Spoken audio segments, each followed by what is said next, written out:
Por estos días se conmemoran los 80 años de la liberación por parte de las tropas soviéticas del campo de concentración de Auschwitz, donde se estima que 1.1 millones de personas fueron asesinadas por los soldados alemanes nazis. Dialogamos con uno de los hijos de los sobrevivientes de este campo de exterminio.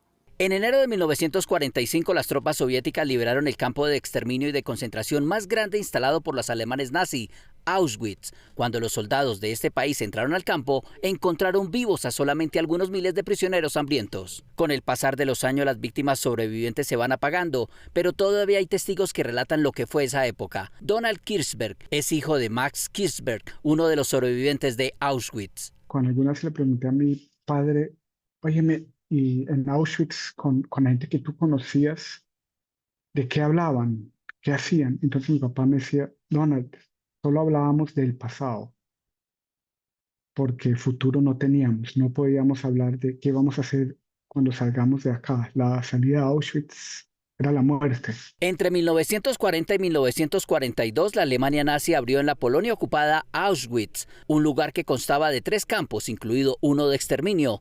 Se estima que las SS, que era una organización paramilitar que brindaba seguridad al partido nazi, y la policía deportaron por lo menos a 1,3 millones de personas. De este número, aproximadamente 1,1 millones fueron asesinadas. Cuando se bajan del tren, dice mi papá, eso era llena de soldados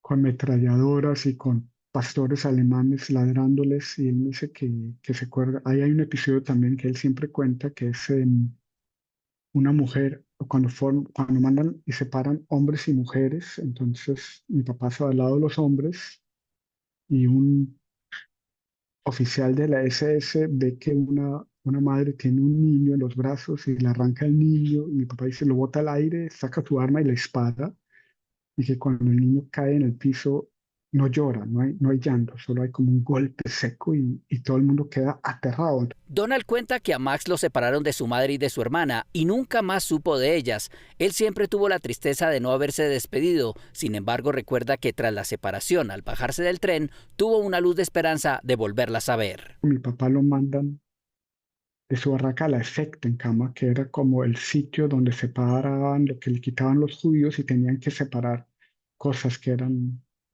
joyas, muchas cosas que sobrevivían para separarlos. Y mi papá llega a ese sitio y se encuentra con una pañoleta que él reconoce que es de su mamá. Entonces él en un momento coge la pañoleta y me dice, no, yo me alegré porque pensé, wow, voy a hacer algo a mi mamá. Y un judío mayor checo lo coge como de la mano, lo lleva a la ventana de la barraca y le dice, ¿ves esa chimenea? Pues ahí se fue tu mamá, ella ya no está acá. A los prisioneros que eran seleccionados para trabajar se les asignaba un número de serie del campo que era tatuado en su brazo y que se les cosía en sus uniformes, mientras que a los que eran enviados directamente a las cámaras de gas ni les registraba.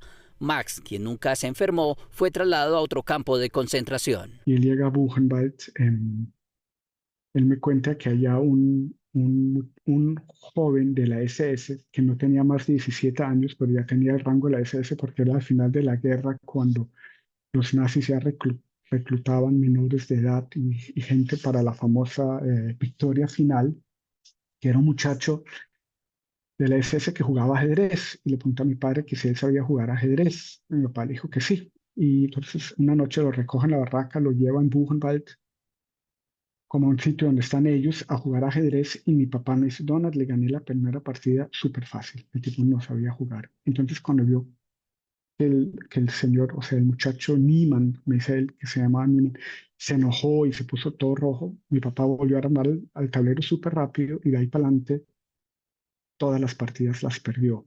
Y veía cómo el muchacho se ponía contento que le ganaba y lo recompensaba con comida y con cosas. Con el cierre de Auschwitz en enero de 1945, los alemanes se han comprometido a no olvidar el Holocausto, con la esperanza de que la humanidad no repita la historia. Noticias de paz y derechos humanos, Omar Alejandro Hernández, Noticias 1, la red independiente.